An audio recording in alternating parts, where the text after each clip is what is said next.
welcome to Bears Banter. My name is Bernard Muhammad. Alongside of me tonight is Keith Floydnoy. Sitting in as a guest tonight is James Gilmore. Below her is Tammy Harris. Next to her is Guy Moore. And right underneath me is Jay Beasley. How's everybody doing tonight? I'm What's good. up, y'all? Great. No, I'm not. Good. Well, maybe I Yeah. am. Hey, about a year ago, matter of fact, everybody that's on the broadcast tonight, including James, we were talking about this same exact topic. And last year at this time, we was talking about the Bears ownership coming out saying why they had not fired Nagy and Pace. And so this year, yesterday, the announcement was made early in the morning that Matt Nagy was relieved of his duties as head coach. And a few hours later at 1 o'clock East Central Time, they announced that they had removed Ryan Pace as the general manager. With that all said, look like everybody's happy.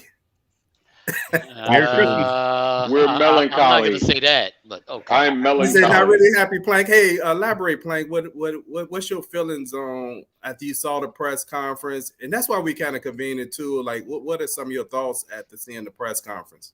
Yeah, I was happy for the first half an hour after they announced Nagy was no longer going to be the coach and that they got rid of Pace. And then I saw the Bears chairman of the board speak, and I get depressed all over it again, man.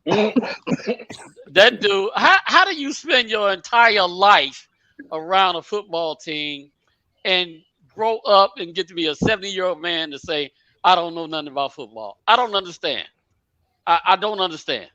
So somebody help me with that. More He so, said- how are you okay with even allowing that to come out of your mouth? Why are you not Right. embarrassed Exactly. to say that? Exactly. That was my that was my take from that. Like, dude, you really said this in the press conference? He did. When they asked him about Justin Fields, he was like, "Oh, I'm not a talent. I'm a fan. I'm not a talent evaluator." Oh, Come my on, God. man. So once again, the Bears just can't get it right. They just can't get it right, man. But I'll say my comments about George McCaskey and how they're going about this whole thing is I hope it turned out right, but they're going about this whole thing all wrong. Okay. Hey, Jay, and Plank, that particular comment in reference to him saying he doesn't know anything about football. The interesting thing about that, then, why did he put himself in football operation? Well, I guess he didn't put himself there. There you go. The family put him there. That's right. The There family. you go. Right, One job. He's got one job right. to run a football team. How do you not know about football if that's your job? I don't get it. Well, they put Even him that- there because Virginia was very, very disappointed, as only a mother can be. You got I don't pudding know. with lumps in it or something. My That's daddy being disappointment. disappointed usually led to footprints on my shirt. Hey, so let's I start got with footprints in the dark.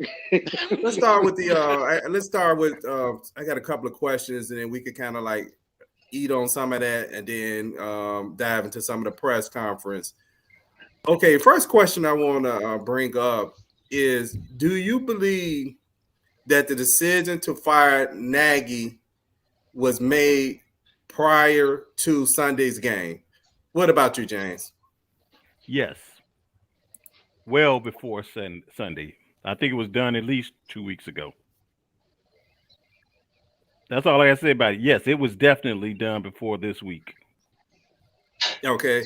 What about you, Tammy? You think that decision was made before Sunday's game? I think if the decision was not made before Sunday's game, then it just shows how idiotic they really are. I don't know how you could have looked at this entire season and not known what you were going to do, in my opinion, months ago. Okay. Good point. Hey, what about you, Plank? I think the decision was made several weeks ago, but that's part of what I have a problem with. As a regular person, regular employee, if I go to my job tomorrow and tell them I got another job, they are going to fire me and show me the door that day. That made no sense to have Ryan Pace still walking around and Matt Nagy still running around there knowing they were going to fire him. They should have walked him out the door a good month ago. So I don't understand exactly what they were doing there. Okay. Hey, Jay. Jay, what do you think? You think that decision was made prior to the game on Sunday? Absolutely. And Nagy knew it from his play calling. If y'all just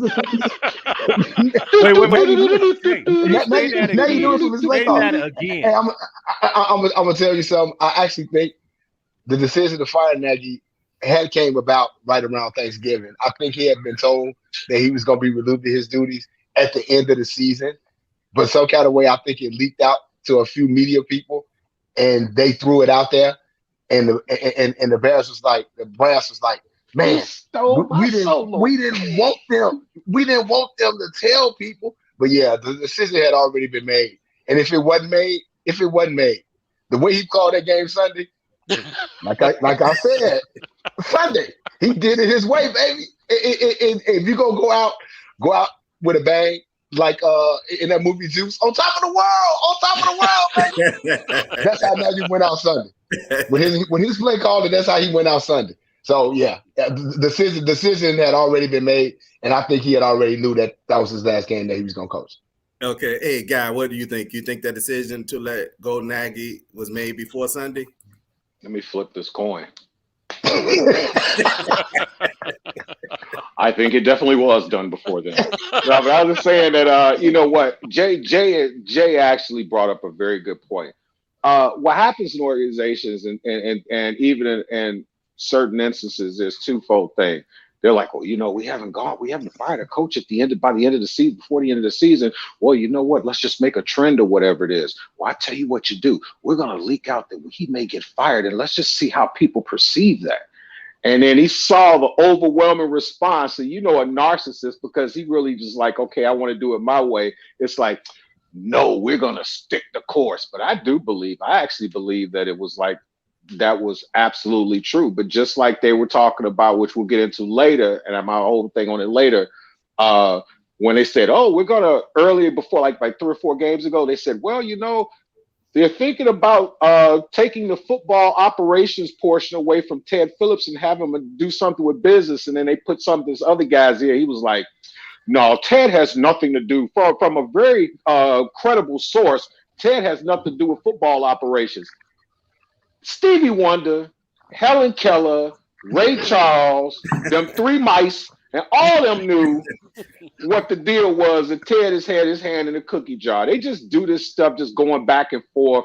I think it's a waste of our time. It's an insult to our intelligence, but I do believe that he was going to get fired before Thanksgiving. I mean, around Thanksgiving time. Yeah, I do. I think the decision was made, and then I think when it got out, I think they were trying to do damage control. Then it got weird because, to me, listening to them in the press conference, it does sound like he was trying to over-explain it, which indicated that. Then I thought what was a indication when a question was asked about having ex-Bears as being part of the process as far as, I guess, consultant. And his answer was in reference to ex-Bears players working in media and may leak stories, which to me, that was an indication, right, that somebody leaked the story that they told the story to. So to me, I don't know. But anyway, let's go to Ryan Pace. With Ryan Pace, do you think the decision was made prior to Sunday game? I'm going to say no. From that press conference, I don't think they made a decision about Ryan Pace until maybe after they fired Nagy. I'm not exactly sure when they made that decision, but I don't think it was made. Let's start with you, Matt. What do you think? I think it was Sunday night. I still stand by what I said, that Ryan Pace was going to be relieved of his GM duties and bumped up to the front office.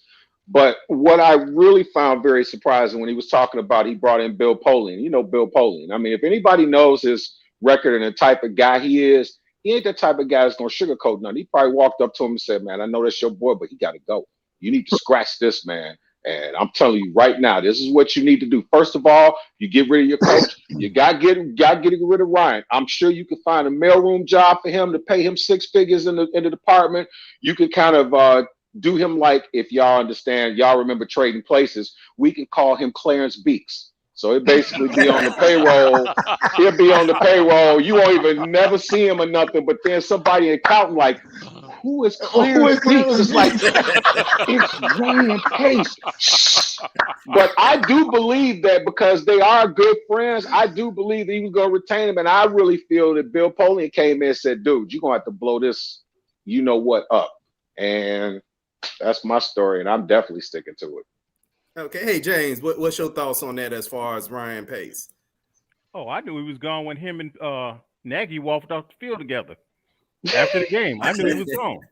They had that slow, winding,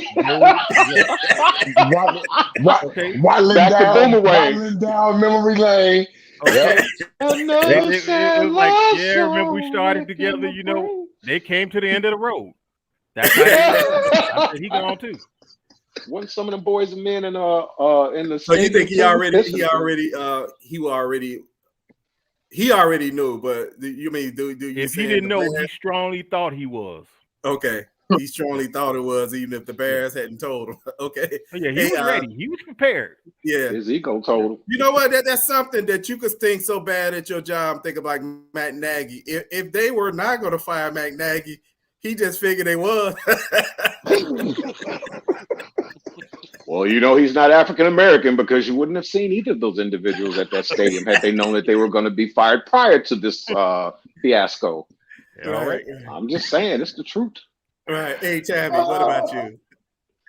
Well, I don't think that the decision was made as early as the decision about Nagy. That's for sure. And not necessarily because they didn't think that he deserved to be. I think it's because of what you guys said, the friendship and what am I going to do? How am I going to let my friend go?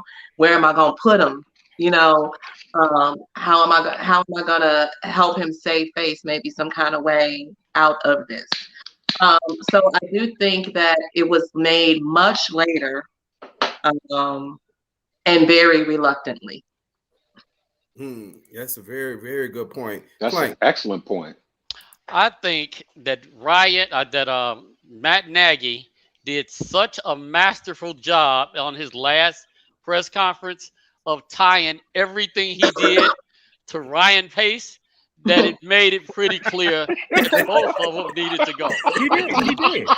He kept saying, "Hey, you know, we're lockstep or whatever." Everybody knew we were going to get rid of Nagy. They were like, "Wait a minute, that dude was there with you." Nagy said, "Come on with me." So I think they basically made the decision on Nagy a while back, but once they got to replaying that and thinking it over their head, they said, yeah, there's no way we can keep Pace. You know, he's a wonder boy, but yeah, he has screwed up quite a bit, so they had to let him go too. Okay. But that's what happens when you let Matt Nagy around them brothers. Matt was out there in the electrical outlet peeing in the outlet while Ryan was telling him not to do it. And when he was getting fired, he was like, well, Matt didn't say nothing. If I'm going, he got to go too. There you go. Hang out with too many black people, man. Hey, that was a corporate way of snitching, right? Yeah. Right. You ain't never lied, snitches get stitches. Right. What about you, Jay? What's your thought on that? Okay. I actually think the decision wasn't made until after they fired Nagy, because what happened was, once again, I think it leaked out. They were still trying to find a way to keep Pace in the organization. And what happened was they started listening to the outsiders and the radio people and all these people like, oh, there's no way they can keep Nagy. There's no way they can keep Pace and fire Nagy. And I think after they fired him, and to what Guy said, you know, they got Bill Polian consulting, which I got a whole spiel on that. They had he was like, you know what? If y'all gonna do this, y'all got to let him go too. So I don't think the decision was actually made because until later on. Because to me, in a classy organization, what happens is they step to the mic and they be like, okay, you know, we have decided that Matt Nagy and Ryan Pace is no longer part of this football team. If you marry together, then it's announced together. It's not one of them things. Yep. It's not one of them things. It's not one of them things where you announce the coach is fired and then you announce the GM is fired hours later. Right. So it was one of them things. They was trying to slide him in there. Some kind of way they was trying to keep him in the organization. But the outsiders got into their ear and was like, you know what? Yeah, we got to fire him too, because there's no way that we're gonna be able to, first of all, justify, like I said Sunday, how do you justify a promotion for somebody that's did demotion work? So you can't do it. You can't do it. You know what I think though? You know what I think also? You ever as a kid, like say, I mean, of course your parents have like carte blanche as far as coming to your room, but they just say, why not? It's and one day your friend comes over and your mama bring him upstairs, and that look she had when she opened that door and see all them Snickers wrappers and old forks and used like naked chicken bones, and she come up and got this look like, what the hell? I think that's what Bill Polian did when they finally let him in there and had him look at stuff. He was like, what in good God Almighty is going on in this place? And I think your boy George was like kind of embarrassed, like, man. So basically at that particular point, I believe that if Bill Polian told him to get rid of everybody, he was like, man, well, I know Ryan and his wife, or if he's got somebody, going to probably not want to come over for the 4th of July. So we got 6 months to kind of kiss his butt. Okay. Hey, I'd like to thank everybody who's watching us on YouTube and Facebook. We're discussing tonight the firing of Matt Nagy and Ryan Pace. And the points y'all just brought up about them seemed like it might have been some indecisiveness or late decision, Jay, like you indicated, and Tammy, as far as how they announced it is interesting as well. So that brings me to the next question. Do y'all really believe they took Ted Phillips out of football operation? Because the way, I'll just refresh the memory for people who did not see it, then you could comment on it. I wish I could bring up the press conference. So for those who did not see the press conference, basically what George McCaskey said was Ted Phillips was no longer going to be in football operation, and the general manager would report to him. Then later on in the press conference, he said he didn't know anything about football and he was a fan. So I thought that, like, okay, so, and then he talked about his trust for Ted Phillips. So my concern in that aspect, if Bill Polian is only just a consultant for this particular task. So when he gets to a point where he's questioning something the general manager is doing, since he doesn't know anything about football, he's a fan. Who are you going to ask? The person you trust. So with that said, James, do you believe that the Ted Phillips is no longer going to be involved in football operations? Let me answer that this way. I don't think Ted wants to be involved, but he's going to be involved. Mm-hmm. Okay. And this goes back to the 60s when Hallis was trying to find somebody to run this team. Okay. And they finally messed around and wound up with Jim Finks. Okay. Then Hallis turned around and hired Dicker without consulting Finks. Finks left, built the Cubs into a winner, built the Saints into a winner, blah, blah, blah. Ever since, and who took over then? Michael. Michael destroyed the team, and it's been in disarray ever since. And Ted was this wonder boy who, he did a great job with the finances. Let's get him involved with football. Okay. I don't think Ted wants to be bothered with it anymore because he's taking too many hits. But they're going to keep him involved. Good point. That's an excellent point. Hey, Plank, what do you think? Do you think Ted Phillips is out of football operations? First of all, no, I don't think he's out of it at all. And I'm going to show you how I just earned my $500,000 Bears consulting bonus. I looked at George and said, "Can I get a loan?" No comment. There you go. There you go. Instead of him going through all of these different histrionics and keep stepping over his own tongue, all he had to say for most of those questions was no comment. Yeah, hey, Plank, you know what? It's interesting is Ted Phillips was still available by phone, right? Why did he have to be part of that press conference at all? Ooh, I got Because Because anything George about told the him to. stadium, anything about the Ooh. stadium, they could have just been saying, we're here just to talk about Matt Nagy and Ryan Pace. So they tried to present it like Ted is there just in case there's some questions about the stadium. Just But you when he don't have mess to up, ask any right? questions about the stadium. What about you, Jay? What do you think happened with Ted Phillips? I actually don't think he's. I actually think he is done with football operations. Like I said, if not said so many times, they're gonna keep him around to do the finances and all these things for the stadium. Plus, he helps with the contracts and the salary cap and all that stuff. But I think he's done with football operations. My prayer is that Bill Polian, who I've been holding this all day. I'm saying Bill Polian is 78 years old.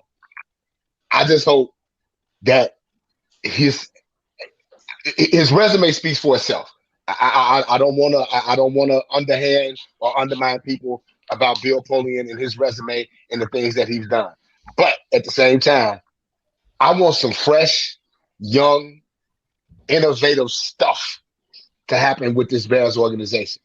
And I'm hoping that Bill Polian can see through all the plastic and bring something about in that manner. And if that happens, Ted Phillips is not going to need to have no parts of football operations because they're going to be able to hire a GM that's going to be able to hire his coach and have that coach and that GM married together, put together the best 53-man roster that they going to control because the vice president of football operations, who is McCaskey, said he don't know nothing about football anyway.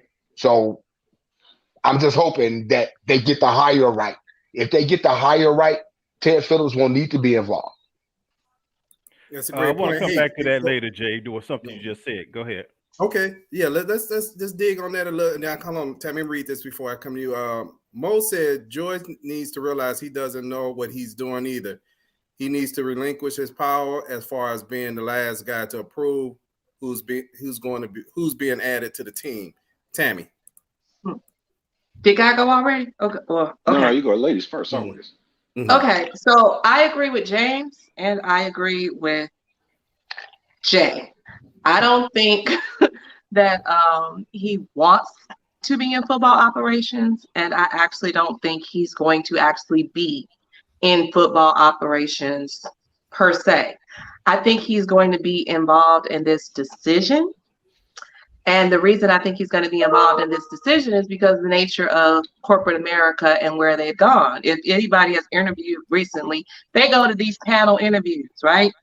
And it's really more about not if you have the qualifications to do the job when they sit up here and have you interview with somebody in the business, right? So I just recently did some interviews. I interviewed with 2 people in finance, a person in HR, and 2 people in the business, on the business side, right?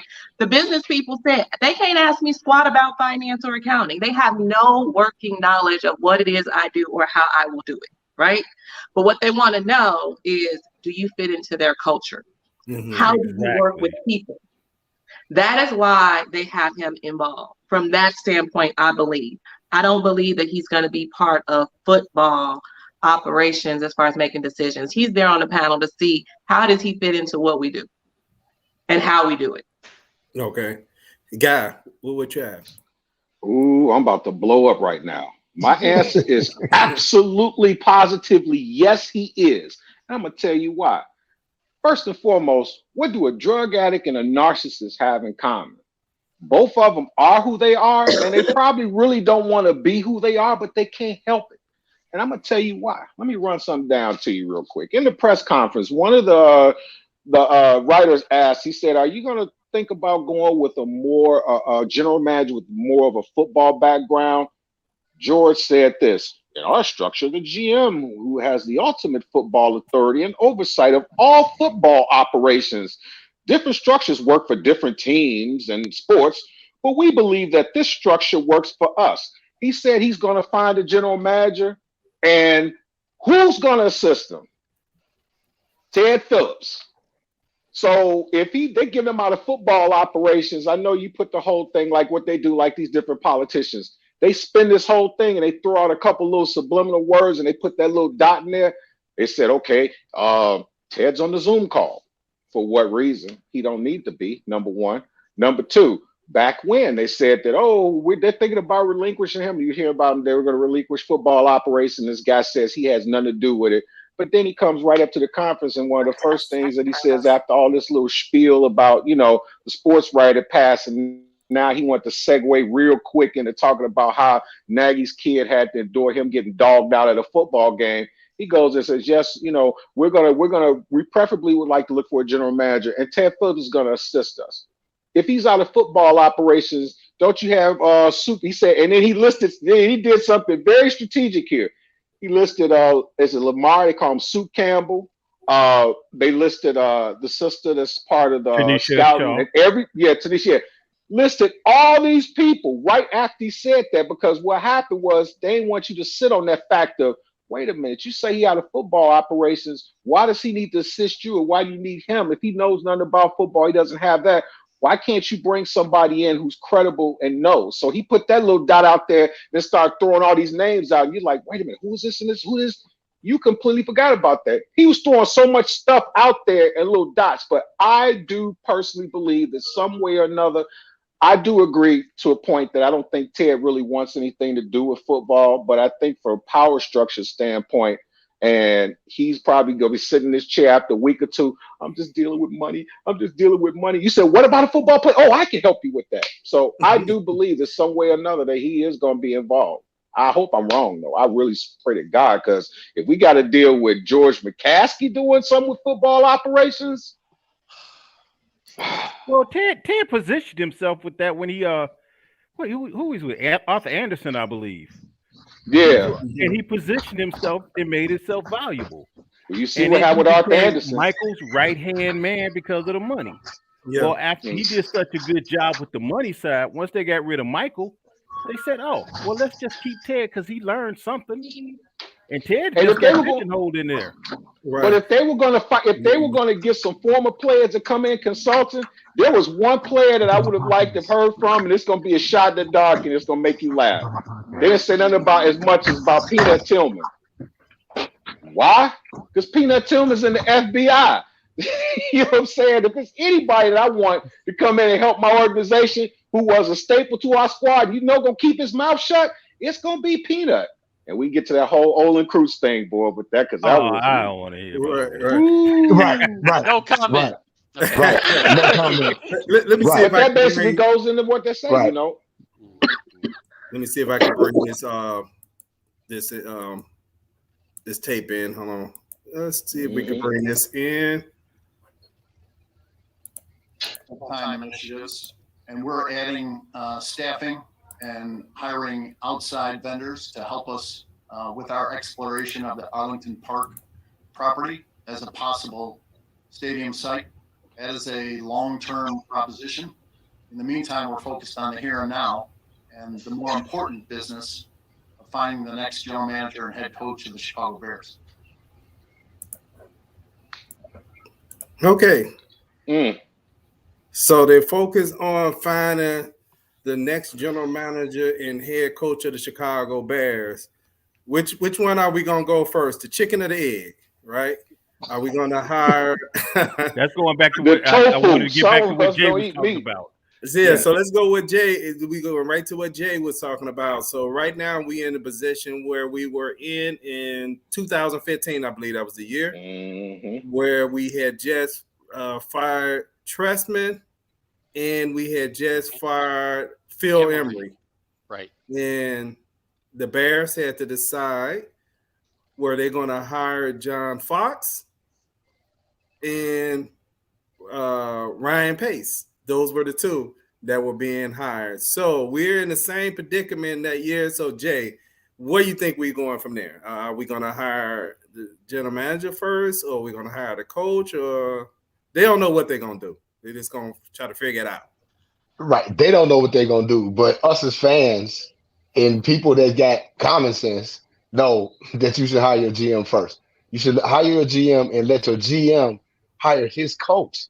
You can't just hamstring a GM and hire a coach and be like, okay, we already hired Todd Bowles, so now we've hired him, so you got to work with this guy.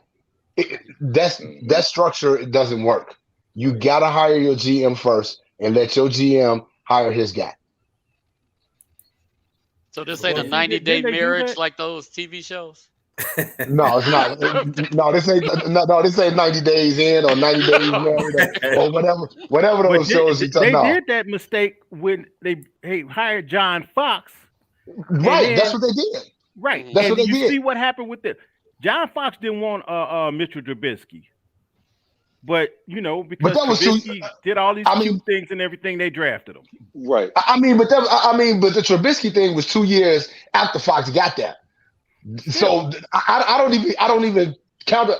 I'm just simply saying, no credible organization hires a coach before they hire a GM. I think that was the first thing that ever. I think that was the first time ever in NFL history that ever happened. Unless you wind up firing a GM and a coach that's credible is already there, and then the GM comes in and he's like, oh, okay, well, I'm just throwing names out there. Mike Tomlin is my coach, so I ain't gonna fire him. I can work with him. I think that was the first time that actually ever happened in NFL history where a team hired a coach and then they say, okay, we hired the coach. Now we're going to hire Ryan Pace. Ryan Pace, you work with this guy. Make it do what it do. That's exactly what they did. And then, like you say, the Mitchell Trubisky thing came after that. But Fox was already 2 years in with Pace before the Trubisky draft. So to me, that's irrelevant. I'm just saying you don't hire a coach and then hire a GM. That's backwards. Hey, but you know what though? I'm gonna tell you something, man, which is really interesting. I guess it's being left-handed has a lot to do with it. And my whole mantra in life has always been think outside the box. I don't want to necessarily hear you say something. I want to hear what you say. And here's the interesting part about it. Like they were talking about, well, we preferably like to have a GM, but whatever. What they did as a segue after that, did you notice after the press conference, one of the very first people who they said that they were contacting, Leslie Frazier. It was Leslie Frazier. He's an ex-Bear and he's a black dude. So now what happens is it's like a Jedi mind trick. It make you stop like, oh, wait. Not necessarily saying he's going to get the job, but there's always these diversion tactics. They throw these darts out here. And when you're shocked and awed, they send you off over here and give you a brand new car. So now you got to make a decision. It's like, well, that don't really matter no more. This is what I want to look at. So what happens is if some way or another they hire a head coach and it's not Leslie Frazier, it's somebody else, he basically sort of told you without telling you. But I'm going to tell y'all something. If it's true, they GM list that they compile, Man. Buddy, boy. It's some names on there. It's some names on there that I would be happy to have the GM at the Chicago Bears. It's some names. Tammy, we saw you in the mix this morning. Jay, they gonna hire Joe Biscuit as GM. You know what I think? I think they're gonna find somebody to manipulate, though. Right. I think it's a manipulative type of deal because I think if they got the GM that they really needed, oh boy, George and Ted and them gonna be pissed off because they're gonna be like, man, look, we run football, dude. You go up there and count that money and let me count these W's. But I'm gonna tell you something, man. As a franchise, this particular the GM versus coach. Anybody else say anything on that? As a franchise, they got to get this right, man. No, they don't. I just have a problem with them interviewing coaches before GMs. I do too. But you also have to remember they aren't interviewing GMs.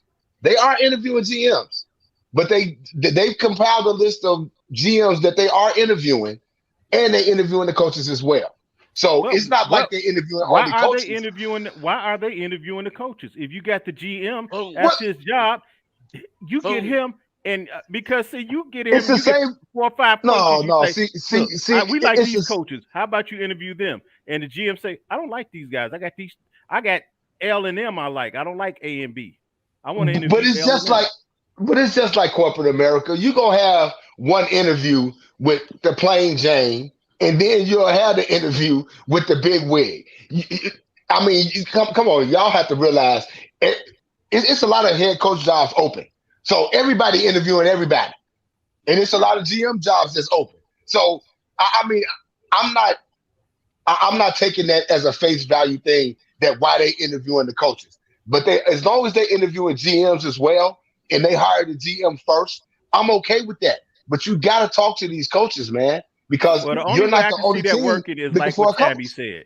You get all the other non-football stuff out the way to see if that person fits with the organizational culture.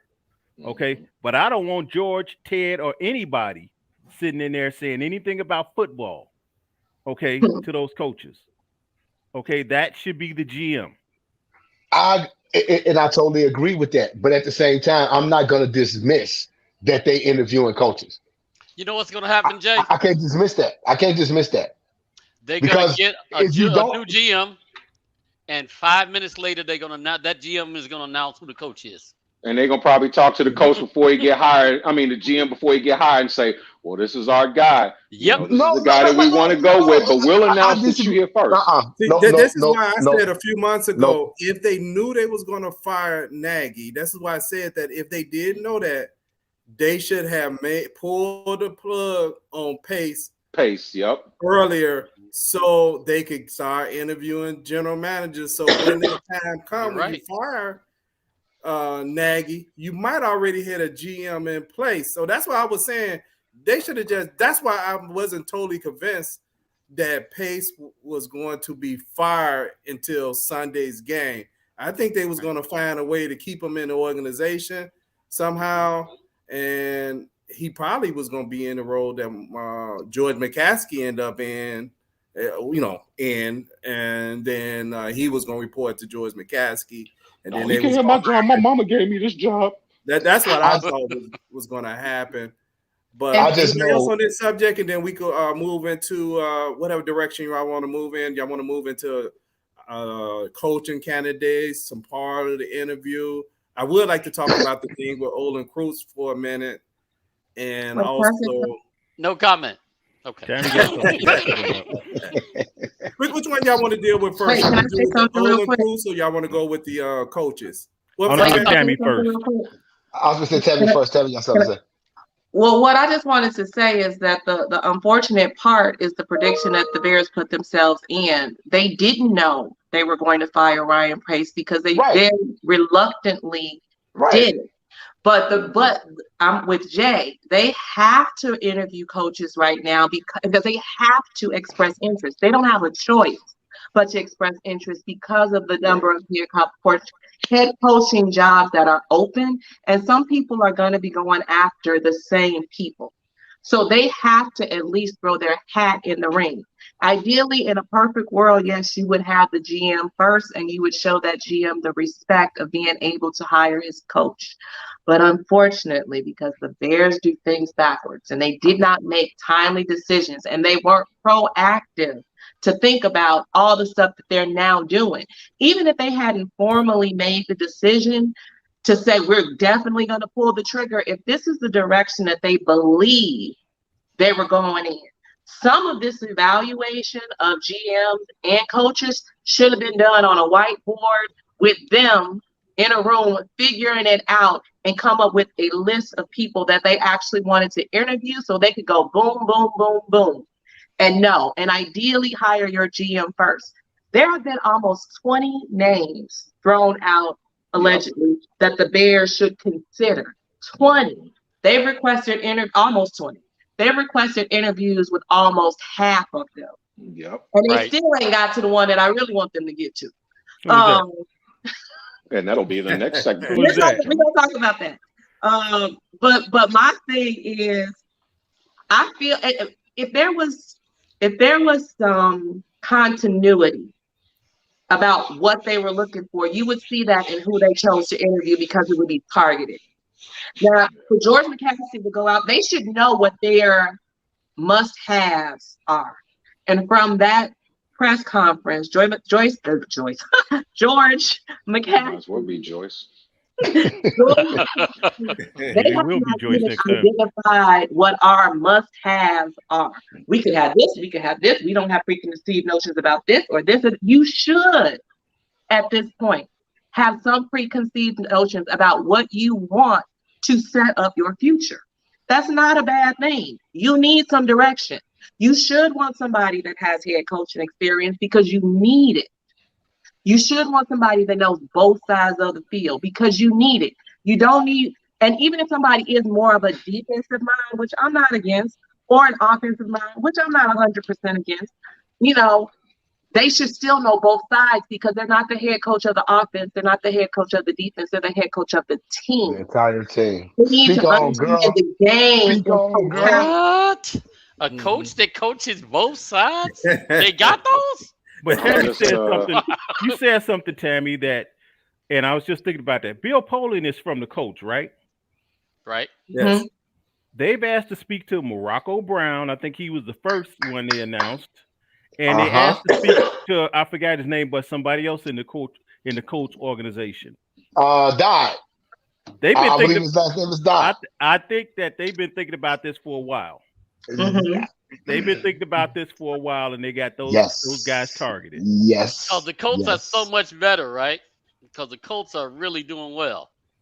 But you know what? But you got sometimes, like you say, you got to jump on it though. Sometimes because a lot of these guys, like right at the end, the reason why they do what they do is because a whole lot of coaches saying, "Hey, well, you know what? Maybe I wasn't given a fair shake. Maybe my philosophy wasn't digested by everybody. I want to get out there and do my thing." And I do get that. And I understand. I mean, I would ultimately like to have a GM go in there and then they all do the coach. But here's my question. My question is, knowing that the GM is going to be the coach's boss, only thing I worry about in that respect is the fact that they get a coach that's like a yes man and they get a GM that's a hardcore guy or vice versa.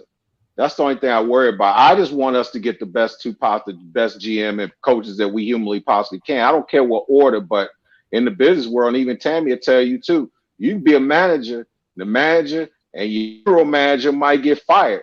They might hire the manager first, but the general manager is your boss ultimately. So it's irrelevant as to what you want. You'd have to basically go with what the organization. If the organization wants to get a coach and have the GM in order to accept the job, he's going to have to be okay with they pick. Well, I would be highly upset if they hire a coach before they hire a GM. I would be highly upset because that's backwards. That has proven not to work. That has proven not to work. So but just like Tammy don't like, highly upset. Tammy gets upset too about all the calls, like the little foo-foo calls and stuff like that. I mean, you know what? But that's just the way it goes. But when you do that, Jay, I believe you automatically give that general manager a built-in excuse if he failed.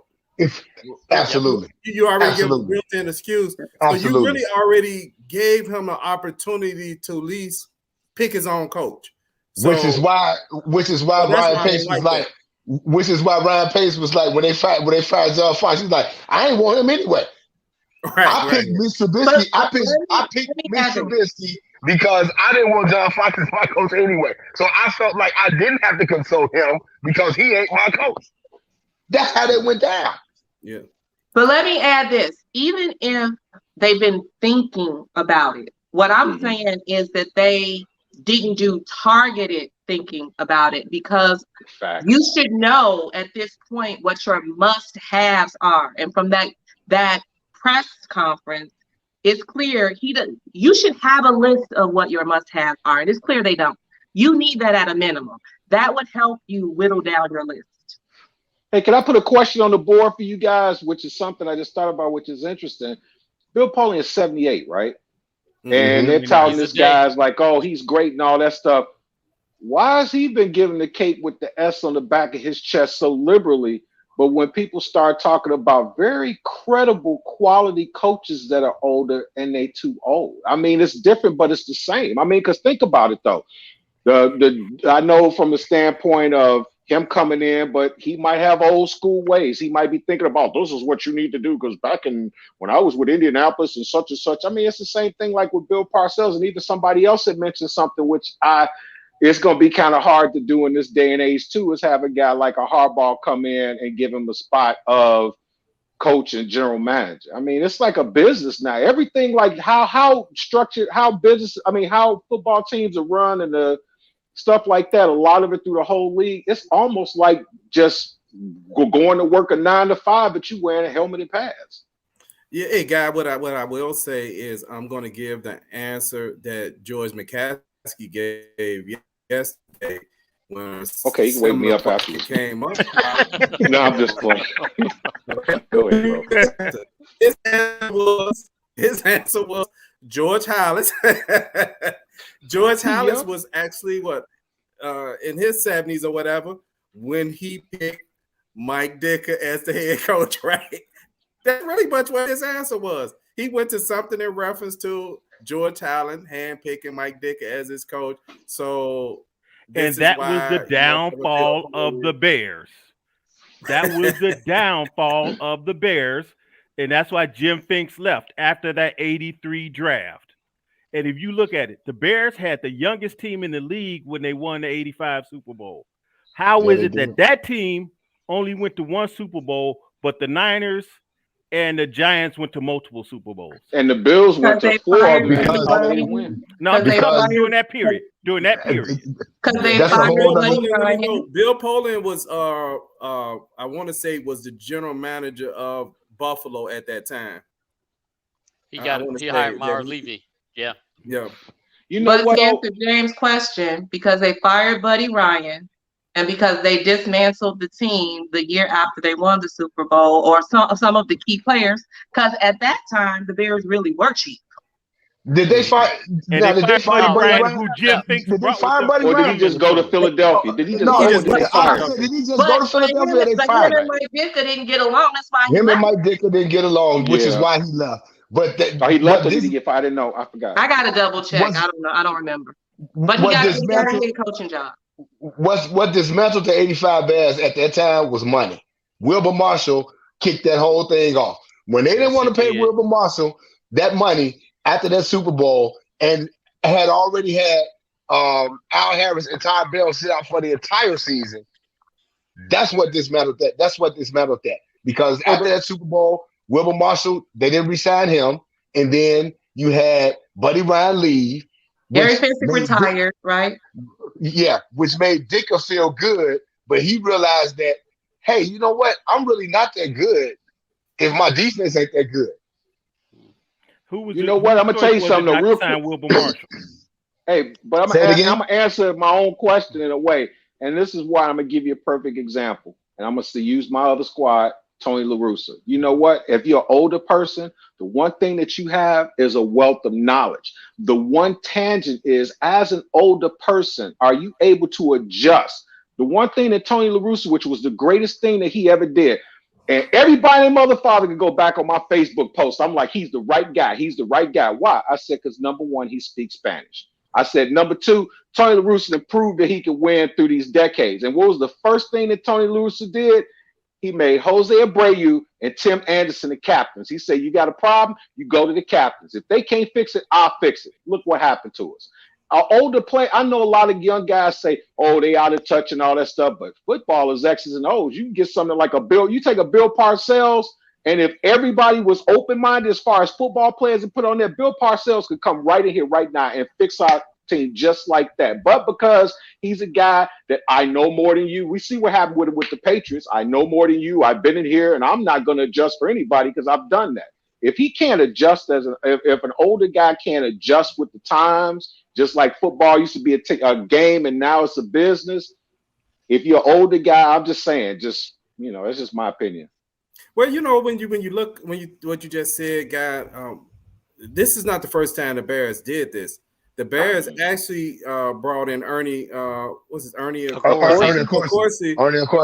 Right, to actually help select John Fox. No. That was the Angelo. No, that was the Angelo. Okay, that was the Angelo era. Okay, that was the Angelo era.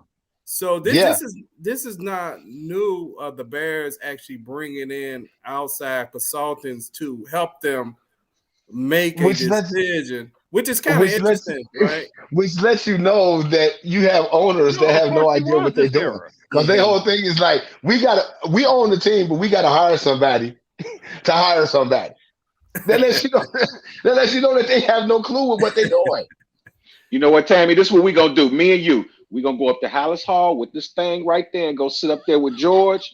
And what we gonna do is they gonna think we going shot for shot. We gonna be like, hey, look at the grouse, and we throwing it over our shoulder. So everybody gonna be drunk. It's like, look, Tammy, what you think we should do? This is who I want as our GM. We're gonna hire him first. Then this is who I want with our coach. And Ted, where's Ted at? My job would be to sneak off and handcuff his ass and put him in like the closet somewhere and just shock the heck out of his butt. And then we get stuff done. I want to go back to what you. And of course, telling everybody this on a live broadcast was a good idea. Right. I want to go back to what you were saying. I can't even get in Hallis Hall. I want to go back to what you were saying about Wilbur Marshall and the free agent. What was you saying? Yeah, James. James, we said about Wilbur Marshall was a free agent. Well, you were saying something about what I was. And whose decision was it not to sign Wilbur Marshall? McCaskey. Mike McCaskey. It was McCaskey. Right. Somebody else who doesn't know anything about football. But that's when they took over. Papa Bear, George Hallis died. They took over. If Hallis was alive, I believe he would have done what he needed to keep that team together. Okay. When Michael was in the, I'm gonna play one more. Because Wilbur Marshall, or was it the Fridge, was the last person he drafted before he passed. One of them two. I think it was the Fridge. I think it was the Fridge. That was the last piece that he put in place, and he didn't get to live to see that championship come to be. Had he lived, I believe he would have kept that team together. Okay, let me play one more excerpt, and then we'll move on to the coaches. And a partnership of general manager and head coach that will work. Like I said, we would prefer to hire the general manager first. Thank you, Jeff. You. Next question, Dan. Next question, Dan Weeder. George, I'm curious what your resistance is to the attempts to try a new model where someone with a more sophisticated football background would oversee the general manager position. Thank you, Dan, for that question. In our structure, it's the general manager who has ultimate football authority and oversight of the entire football operations. Different structures work for different teams and different sports. We think this is the structure that will work best for us. When you Okay, hey, you know what, y'all? Hold on, my screen is stuck. That's interesting because I didn't exactly know what they was gonna say. I actually just moved the video and just stopped and just hit play. Right? I thought that's an interesting point where that right because I didn't know what he was gonna say. I just knew everything in the interview was kind of interesting. And like I said, I really want to get to coaches. I keep telling you. I want to get to coaches and Jay. I know you had something you wanted to say. I just want to make sure we get to that, Jay. So hold that, inject it when you're ready. Go ahead. I do want to mention this real quick, and then we can move on if y'all don't want to comment about it. Because Plank said no comment, I want to mention it. I do realize that. Plank, get your little card just to put the card up. Now. There you go. Right. I did realize how for the last few years I have been saying the Bears are no longer cheap anymore. I realize how incompetent they are. And listening to Mike, I'm saying on to say Mike, but George McCaskey yesterday, it really proved that case. Because when he was asked that question about Olin Kreutz being offered $15 to coach, if he didn't know anything about the situation, or if he did know anything, guess what your best answer could have been? No. Say comment. It again, Plank. It could have been no comment. Because I'm here to talk about Matt Nagy and Ryan Pace and us, the Bears organization, moving forward. His answer to me actually fed into why you have ex-players in any organization that may feel like ownership doesn't appreciate them or don't want them around. That answer actually fed into that. And it fed into it in several ways, in my opinion. One was when he said, if he wants to, I hope he shares that story again in his Hall of Fame speech. So I was thinking, like, okay, do he really want him to share that story, or he's being sarcastic, like you'll never be in the Hall of Fame, right? And you're not gonna. I don't know which one he was trying to be, but Olin Cruz is most likely the best center you had in Bears history, probably. I mean, the amount of I don't know. Hilgenberg was pretty good. Hildenberg was pretty good. Hildenberg was pretty good. Olin, Olin could be the second best, but Olin is in the conversation. That's my point. Olin is in the conversation. 192 games, he starts 185 or 87. And the amount of Pro Bowls that he appeared in, and etc. And he's a Super Bowl. He's a finalist too. He had a Super Bowl appearance. So I'm not sure, was that just a sarcastic remark? Then when they asked him, "Are you saying Olin is lying?" He stopped and thought about it, and his answer even got more stupider. If that's a word. There's something personal between those two. They've had beef before. Yeah, they've had beef before, and Olin is spoke about that. It's damage and damage control. You know what? And one thing I would say, and I'm gonna wrap this up about this is, all of us, came from maybe pretty rough neighborhoods. There are certain people that that right. they ain't lying. They not lying, right? They don't have to lie because they probably, they're gonna bust your head. Olin is the guy that'll bust your head. So Olin has no reason to lie about them doing that. And Olin is a person that represents the Bears all the time. He's on shows representing the Bears. I thought that was just poor taste of him. And to say that, and it feeds into like what Mike always says on the show when he talk about some of the Bears play, he know on how they feel about the organization. Anybody else want to say anything about that? No. Remember when we were on the phone, I was at the job and you were texting and I was trying to let us know about the Olin Cruz thing, but I had to put it in. I put my headphone in and put it on my phone and was listening to Score. The one thing that we got out of that was, first of all, Olin Cruz was like, just to make sure I'm not lying, I went to talk to Henry or Harry, one of the guys in the organization, and I talked to Ryan Pace. And both of them said it was true, but what they were saying, I guess that they were kind of like, it was probably one of them things like, man, Olin, you need to come on in, man, get a consultant spot or whatever it is, man. It's like, look, we only get for that, whatever it is we have you do, we can only give you $15 an hour. But he said that he never discussed it with McCaskey. It's almost like you a star and you sitting out there and say, your brother running down the street naked. What do you have to say about that? And then you go to the plank. If you're smart, go like, no comment. You're going to find out like, why is my brother naked in the street? Instead of saying, well, he's a liberal guy. I don't think my brother would ever do anything like that. That's just so far from the truth. But when Olin came out and talked about in context of how he got that, and when he said he talked to Pace and talked to the other guy, it just lets you know how out of touch a guy is like that. Instead of like Plank said, just saying no comment. Oh, I gotta give an answer. Now he look even stupider today than he did yesterday.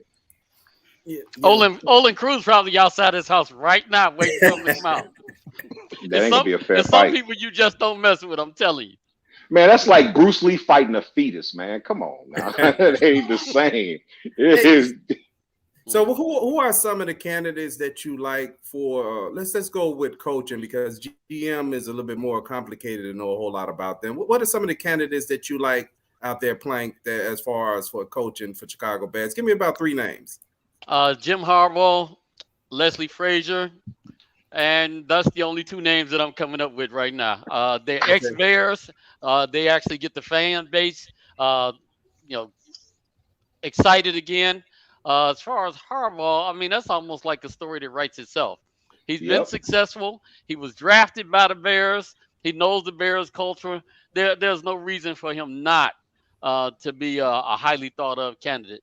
Leslie Frazier, 85 Bears. He's started out coaching from a very low level. He coached, I think it was Lake County, Lake Forest College, pretty early to the end of his career. So I think they're both qualified, and I'd love to see either one of them on the sidelines because they know what they're talking about. Okay, so Plank gave us them 2 names were Leslie Frazier and Jim Harbaugh. What about you, James? Give me 3 coaches or whatever amount of coaches that you have, but at least 3 at a minimum. Jimmy Johnson, Bill Parcells. No, Good answer. Good answer. We playing Family Feud. Wow.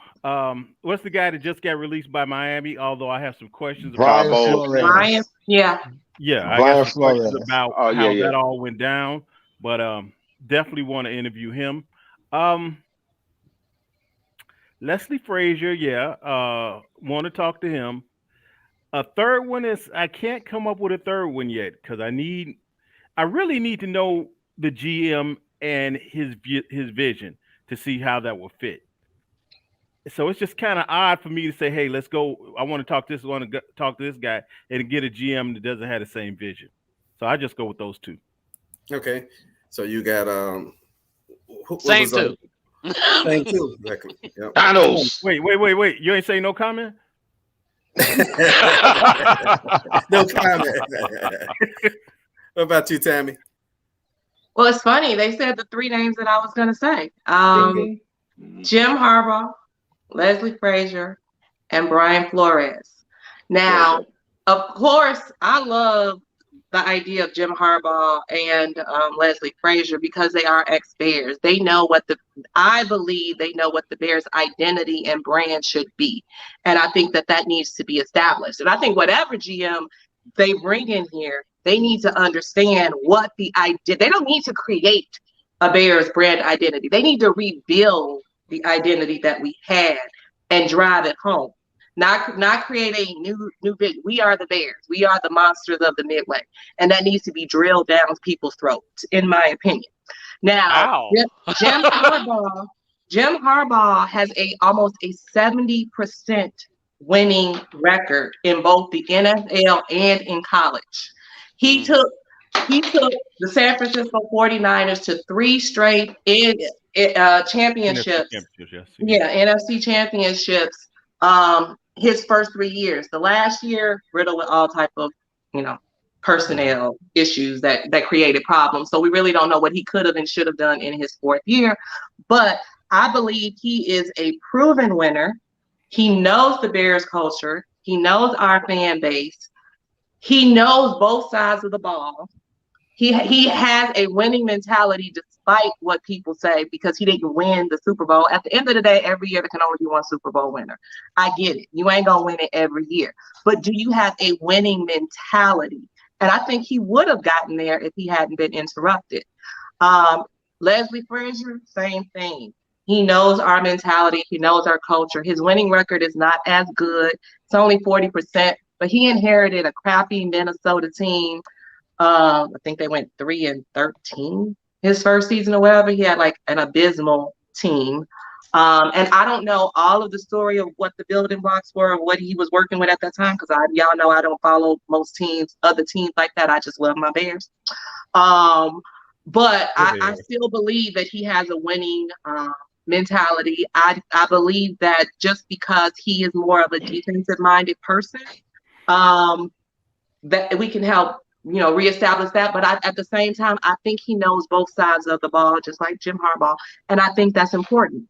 And Brian Flores, same reason. He took a losing Miami team. They were 6-10 before he took over. No, they were I think it was 5-11, something. They had a losing record. And his first year, I believe, was rough. But then he took them to 2 winning seasons.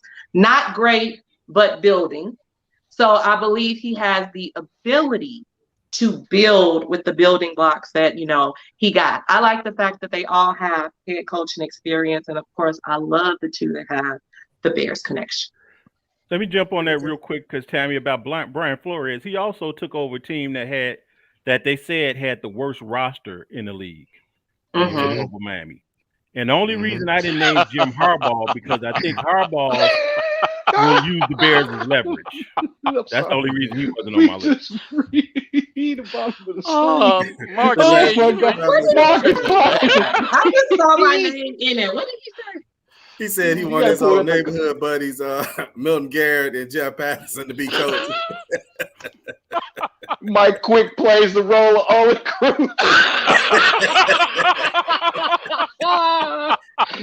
Oh Oh my God. Okay, hey guy, what you have as far as I coaching? don't have the attention span that y'all do. Like I said, left-handed, I could be having a full-blown conversation. In my mind, I'm saying, is it even ergonomically possible to take this tooth thing and spin on my finger for more than 30 seconds? So I'm Jim Harbaugh, and this is why I don't have other two. Flores is great. I like it because, see, Flores should get a mention because he's done something that nobody's ever done in the history of the NFL. He lost 7 in a row, and he turned around and won 7 in a row. So that counts for something for me. And having the worst roster in the league and be able to do that, that's just unparalleled. Jim Harbaugh's my guy. And the reason why is, number one, he's married to his coaching staff. And what I mean by that, you'll see Jim Harbaugh somewhere at a Denny's or somewhere with his offensive coordinator, defensive coordinator, special teams. They're going to get together and talk about their philosophies more. So now what happens is when they go to the media, Harbaugh's going to be the guy, but if they happen to do a hot mic and grab like Desai or somebody else, they all going to be on the same page, number one. Number two, Harbaugh, the type of coach that I want, I don't want a coach that's going to be your friend. I want a coach that's going to be like your parent, that's going to kick your butt when you screw up and kiss your butt when you do right. Harbaugh ain't going to go for the foolishness. He ain't going to go for the funny thing. He ain't trying to be your friend. He's trying to win games. And not only that, he takes time and due diligence to do everything. And I agree with you, Mark, but he tries to do everything that he humanly possibly can to take his players and put them in the best positions to succeed. Look at Kaepernick, and I'm not even dogging Kaepernick out, but do you actually think that what Kaepernick, with his skill set, well, what his ability and he had, if he went to another situation, would he have been as successful at that time? I don't think so. But Harbaugh can run that RPO like with his eyes closed, and I guarantee you this: if like a Bosa's on the outside about the blitz, I bet you see a tight end in motion every time. So Harbaugh's my dude. Okay, Harbaugh. Hey, what about you, Jay? What you have on your list? I actually like several of these candidates. I'm not sleeping on Nathaniel Hackett, the offense coordinator from the Green Bay Packers. Boo! I'm sorry. Sammy is not feeling well right now. Although I do want somebody that has had head coach experience. Looking at the list that they, not even the list that they talking about wanting to interview. I'm looking at the list that they actually are interviewing. Brian Flores is actually going to be the first person that they interview. The only thing, I would love to be a fly on the wall with him, because rumblings out of Miami is saying that he got into it with Tua, the quarterback, and upper management about them playing Tua. I don't know what that I don't know what that was about, but it's concerning. They last 9 games, they was 8-1 in their last 9 games. I still can't believe Miami actually fired him. I really can't. I can't either. So Brian Flores, I like Nathaniel Hackett, the offensive coordinator from Green Bay. Leslie Frazier, of course. Jim Harbaugh, he's actually at the top of my list, but I think he's using the Bears. I think Guy said it as leverage, because I did hear that he's actually talking contract extension with Michigan. And I like him because what he did with San Francisco, he has a winning record everywhere he went. He started at San Diego State with a winning record. He coached Andrew Luck at Stanford with a winning record. He left there and came to San Francisco and did what he did with San Francisco and went to Michigan. And people are always talking about, well, he can't beat Ohio State. Yeah. Who was? No. But I'm saying, what does him having to beat Ohio State in college got to do with him coaching in the NFL? Absolutely nothing. Nothing at all. It has nothing to do with that. So that's my list. But the Bears have, like, they talking to Brian DeBall from Buffalo. Yeah. Their list is pretty impressive. Now it's a matter of who gonna get the job, but the list is pretty impressive, as well as that GM list. It's pretty impressive. If y'all haven't seen that list of the GMs, y'all need to go back and look at it. It's a young guy going back to the GMs that's a vice president of pro personnel for the Cleveland Browns. A young black guy. I think he's like 32 years old, but he's been with the Browns for like 7 years. I want to call his name, but I'm scared I'm gonna mess it up. Because it's kind of like, yeah. him, Morocco Brown. They list is impressive when it comes to the head coaches and the GMs. I'm actually impressed. I don't want them to hire Brian DeBall, and it's for stupid reasons, though. It's like if he do well, I could just kiss the ball. It's like, no, that's okay, brother. That's okay. Words you will never hear out of my mouth. No, I'm talking about the people on TV, and that's what my Hey, my coaching candidates is number one is Jim Harbaugh. Is number one on my list. Even though I do believe he just may be using these interviews to just get leverage. To hedge himself against mission. But that I doesn't. Agree, man. But he's still top on my list because he did have a winning track record in the NFL. My second choice is Byron Leftwich, and I'm explaining this with Byron Leftwich because I think he's fallen into that coaching a great player. Kind of like where people kind of undervalue, I say Phil Jackson, right? Because he coached Michael Jordan, but then when he went and coached Shaq and Kobe, they said, "Well, Kobe and Shaq are great players." Well, they won nothing before he got there. I'm just using that as an example. And so when I go back and look at Byron Leftwich, I had to go back when he was coaching Jameis Winston. Jameis Winston threw for 5,000 yards. Now, I know he turned it over a lot. That's not his fault that he turned it over. But to me, he showed that he could actually coach a quarterback and call plays. So that's my second choice. And my third choice is Todd Bowles. So those are my three choices: Jim Harbaugh, Byron Leftwich, and Todd Bowles. I like Brian Leftwich, but the only problem that I had with Brian Leftwich, and it's not a knock on him and disrespect or anything, but a lot of these guys do great in that capacity, but the one big elephant in the room, and I just said that in my mind, although we do still believe that he might be doing his thing, whatever reason why I say Harbaugh is, you take a Leftwich with the knowledge he has and what he's been able to do, how would that translate to him coming to a big city and doing that? You know, he can go to a smaller market and be fine. Harbaugh has done every market, and he played here, and he was a jerk as far as being a mean guy. I love that guy, but Leftwich, I wouldn't mind giving him a shot, but I just wonder about like a lot of these guys, like even with Nagy. Nagy did his little thing in Kansas City, but just I think Plank was even talking about too. It's like shoot, in the playoffs they only gave up 11 points, and he come to the Bears. Yeah, but you know what? Nagy resume is not a comparison to Leftwich. Leftwich had been in his job for several years, where Nagy and Leftwich was a better quarterback too, right? For 4 or 5 games. So yeah, those are not comparable. People to me as far as in that role. And Leftwich called more plays than Nagy before he got his job. What's that? I just know. Go ahead, James. What you say? I said Leftwich is called more games. Nagy, I think, called 2 or 3 games before that season was over with the Chiefs. Yeah. Wasn't he sort of semi kind of helping coaching out when he got injured at where was he? He was at Jacksonville. Was it Jacksonville he was there? Because I know he got injured, and I know I used to see him on the sideline. He's standing next to the coach and doing stuff with the clipboard. So it's not like he's just came in and started coaching. He was being prepped for that job as a player early. Yeah. All I know, if we can end the show with this if y'all want to. Oh, go ahead, Jay. All I know is I don't want Eric Bieniemy, and I don't want Doug Peterson. Man, you better get off them bras, man. Stop it. I don't want Eric Bieniemy, and I don't want Doug Peterson. Guess what? Pass it, Jay. Pass it. Andy Reid tree. Because they from the Andy Reid tree. I don't want a leaf off his tree. And you know the interesting thing about Doug Peterson record, Doug Peterson, I'm trying to go off memory. If anybody know, they could correct me. His first year in the Eagles, he was 7-9. His second year in the Eagles, he was 7-9. His third year with the Eagles, they went to the Super Bowl. His last year, I think he was 7-9. So his record really is, other than getting to the Super Bowl, is not much better than Matt Nagy's record. Right. Matt Nagy is at least 500. Right. Yeah. So Peterson won a couple of playoff games, I think. He wanted he wanted against Nagy to go to the Super Bowl with Nick Foles. With Nick Foles.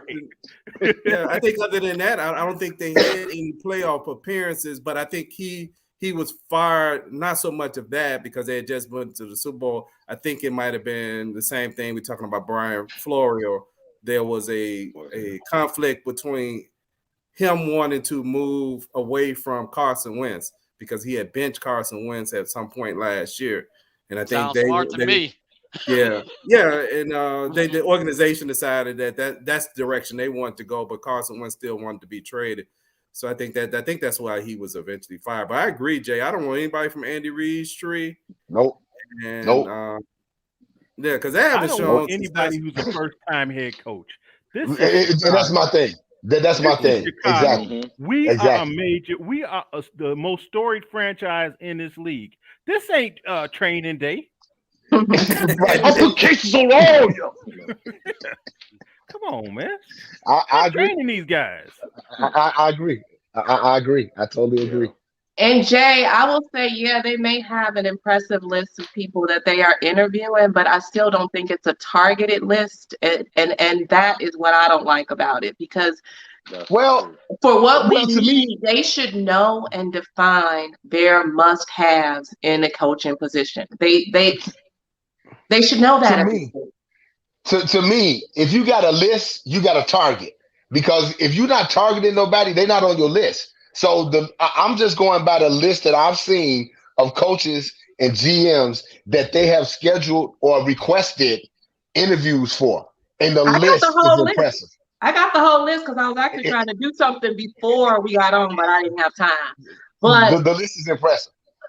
To me, it's impressive.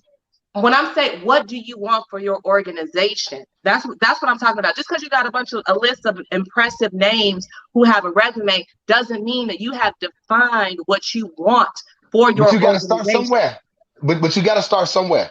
But you got to start somewhere. Which